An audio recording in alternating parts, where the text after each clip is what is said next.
Assalamualaikum warahmatullahi wabarakatuh. Selamat datang di channel Media Pintar. Kali ini kita akan membahas tentang SKP pertanian, khususnya penyuluh pertanian, mengenai Komando Strategis Pembangunan Pertanian ya teman-teman, part 32. Bagi teman-teman yang belum menonton part sebelumnya, silahkan ditonton ya.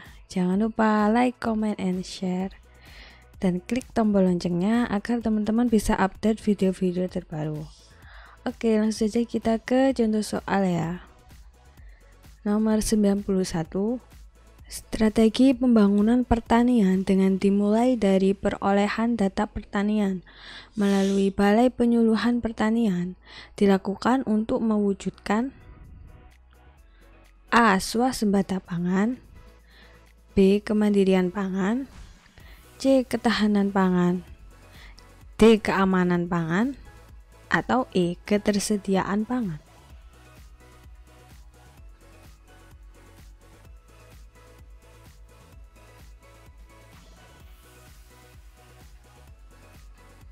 Oke, jawabannya yang mana teman-teman?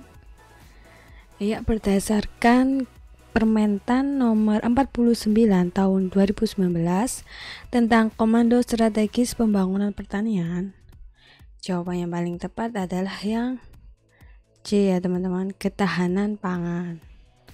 Teman-teman bisa cek sendiri jawabannya di permentan tersebut ya. Oke, lanjut ke soal berikutnya. Nomor 92. Yang dimaksud kostra tani adalah A. Lembaga yang ditumbuh kembangkan dari, oleh, dan untuk petani guna memperkuat dan memperjuangkan kepentingan petani. B. Lembaga yang ditumbuh kembangkan dari, oleh, dan untuk petani guna meningkatkan produktivitas dan efisiensi usaha tani, baik yang berbadan hukum maupun yang tidak berbadan hukum.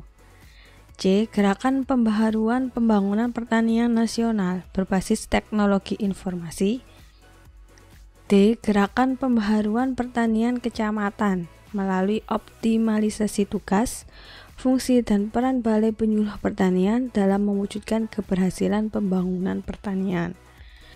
Atau E. Gerakan satu komando dari pusat sampai dengan kecamatan dalam pengumpulan dan pengolahan data serta penyajian informasi pertanian.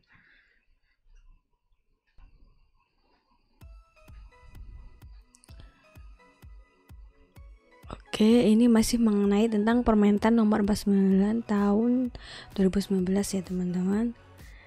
Jawaban yang paling tepat adalah yang D. Gerakan pembaharuan pertanian kecamatan melalui optimalisasi tugas, fungsi, dan peran Balai Penyuluh Pertanian dalam mewujudkan keberhasilan pembangunan pertanian. Itu adalah pengertian dari kostra tani.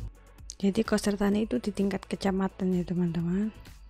Oke, diingat-ingat. Lanjut soal nomor berikutnya, nomor 93. Urutan pengorganisasian kostratan dari tingkat kecamatan hingga pusat yang benar adalah A. Kostra tani, Kostrawil, Kostrada, Kostranas. B. Kostra tani, Kostrada, Kostrawil, Kostranas. C. Kostranas, Kostrawil, Kostrada, Kostratani. D. Kostranas, Kostrada, Kostrawil, Kostratani. Atau E. Kostratani, Kostranas, Kostrada, Kostrawil.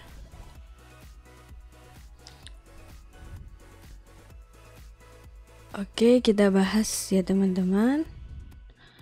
Untuk urutan pengorganisasian kostratan dari tingkat kecamatan hingga pusat yang benar adalah yang pertama kostra tani, lalu yang kedua kostrada, terus yang ketiga kostrawil, dan yang keempat kostranas. Jadi jawaban yang tepat untuk nomor 93 adalah yang B ya teman-teman. Kostra tani, kostrada, kostrawil, Kostranas.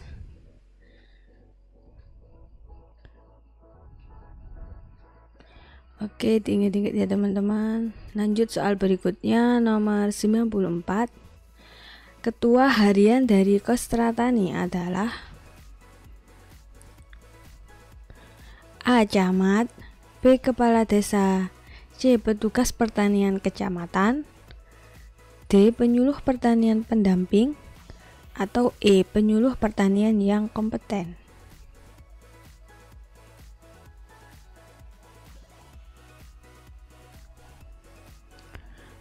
Oke, kita bahas ya teman-teman.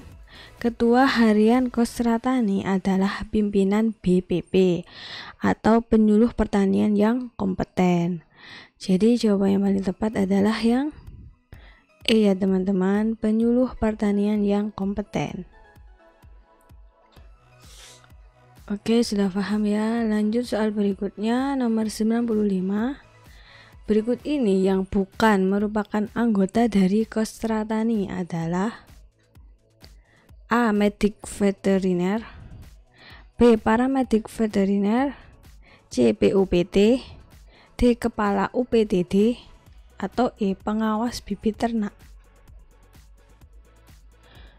Oke, kita bahas ya teman-teman.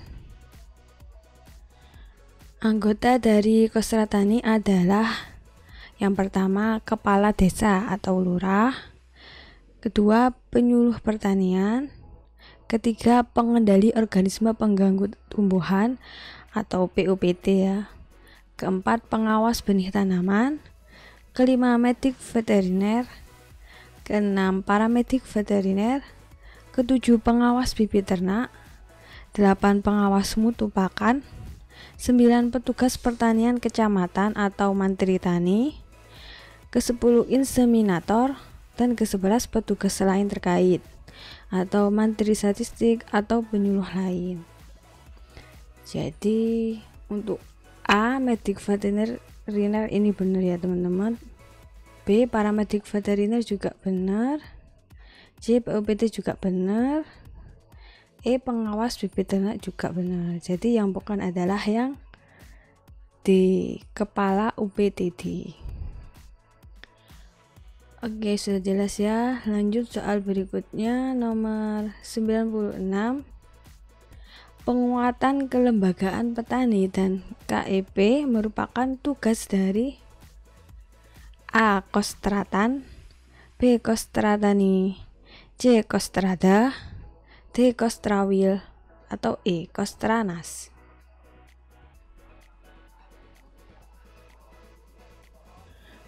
Oke, kita bahas ya teman-teman. Kostra Tani mempunyai tugas, salah satunya yang pertama, melaksanakan koordinasi dan sinergi kegiatan pembangunan pertanian atau subsektor tanaman pangan, hortikultura, peternakan, dan perkebunan di kecamatan, antara lain yakni poin C, penguatan kelembagaan petani dan KEP. Jadi jawaban yang paling tepat untuk nomor 96 adalah yang B ya teman-teman, Kostra Tani.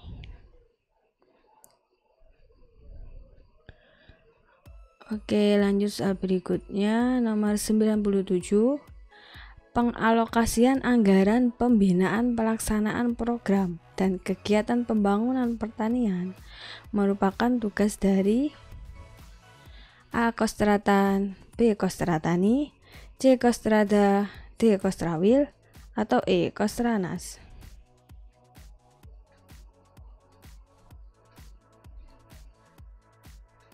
Oke, kita bahas ya teman-teman. Kostrawil mempunyai tugas, salah satunya yang pertama, menyusun rencana kerja pembinaan program pembangunan pertanian, antara lain yakni poin E, pengalokasian anggaran pembinaan pelaksanaan program dan pembangunan pertanian. Jadi jawaban yang paling tepat adalah yang D ya teman-teman, Kostrawil.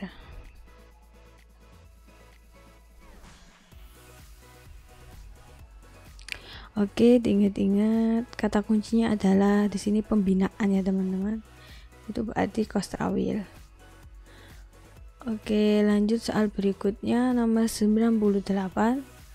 Pengalokasian kebutuhan anggaran pelaksanaan program dan kegiatan pembangunan pertanian merupakan tugas dari A. Kostratan, B. Kostratani, C. Kostrada, D. Kostrawil, atau E. Kostranas. Oke, kita bahas ya teman-teman. Kostrada mempunyai tugas, ini yang pertama, menyusun rencana kerja pelaksanaan program pembangunan pertanian. Antara lain, yakni poin E, pengalokasian kebutuhan anggaran pelaksanaan program dan kegiatan pembangunan pertanian. Jadi jawaban yang paling tepat untuk nomor 98 adalah yang C ya teman-teman, Kostrada. Di sini kata kuncinya adalah kebutuhan anggaran pelaksanaan. Kalau Kostrawil tadi yang pembinaan. Oke, diingat-ingat ya. Lanjut soal berikutnya. Nomor 99.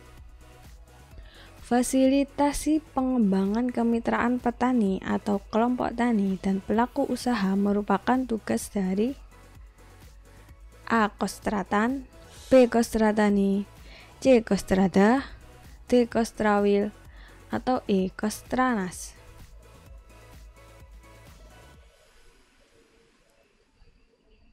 Oke, kita bahas ya teman-teman. Kostratani mempunyai tugas, yakni salah satunya yang pertama melaksanakan koordinasi dan sinergi kegiatan pembangunan pertanian atau subsektor tanaman pangan, hortikultura, peternakan, dan perkebunan di kecamatan, antara lain yakni poin E, fasilitasi pengembangan kemitraan petani atau kelompok tani dan pelaku usaha. Jadi jawaban yang paling tepat untuk nomor 99 adalah yang B ya teman-teman, Kostratani. Oke, sudah paham ya. Lanjut soal berikutnya, nomor 100.